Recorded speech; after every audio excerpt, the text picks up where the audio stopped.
Shalom, saudara-saudariku yang dikasihi Tuhan. Pesan firman Tuhan hari ini tentang milik pusaka bagi semua. Mari dengarkan renungan harian Bread of Life yang diambil dari Yehezkiel 47 ayat 21 sampai 23. Tanah inilah kamu harus bagi-bagi di antara kamu menurut suku-suku Israel.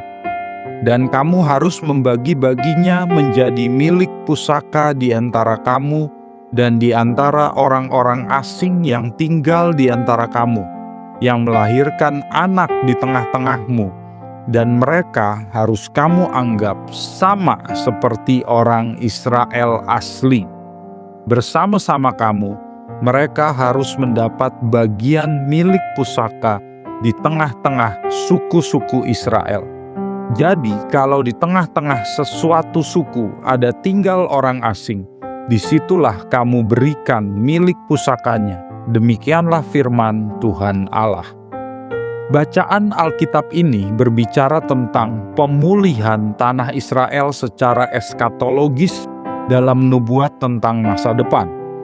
Namun Alkitab mengajarkan bahwa pemulihan ini tidak berhenti pada tanah secara fisik. Pemulihan ini menunjuk lebih jauh kepada umat Allah di dalam Kristus.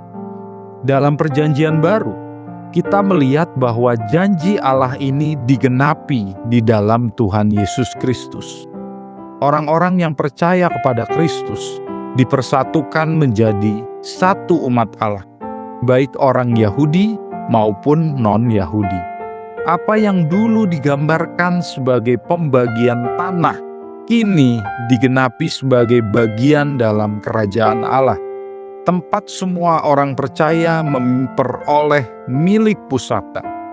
Itulah sebabnya firman ini sangat kuat.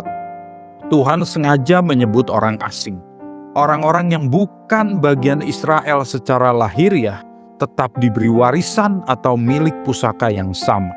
Ini bukan sekadar toleransi, ini penerimaan penuh sebagai umat Allah. Artinya jelas, pemulihan Allah selalu bersifat menyeluruh dan inklusif. Bagi kita hari ini kabar baik.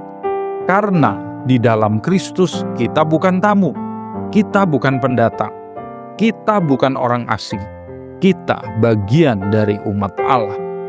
Mungkin kita pernah memiliki perasaan seperti orang asing di hadapan Tuhan, karena pengalaman buruk di masa lalu, kegagalan, atau perasaan negatif lainnya.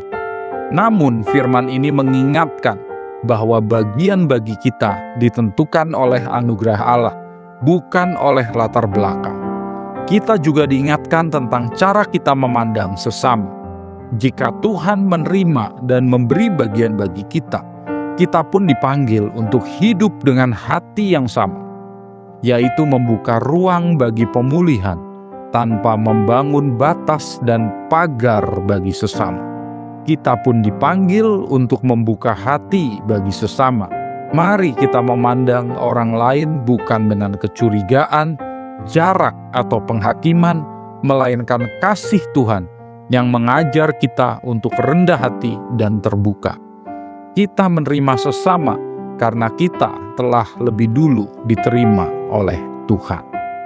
Mari kita berdoa. Bapa kami di surga, kami bersyukur karena Engkau Allah yang memberi bagian milik pusaka kepada semua orang di dalam Kristus.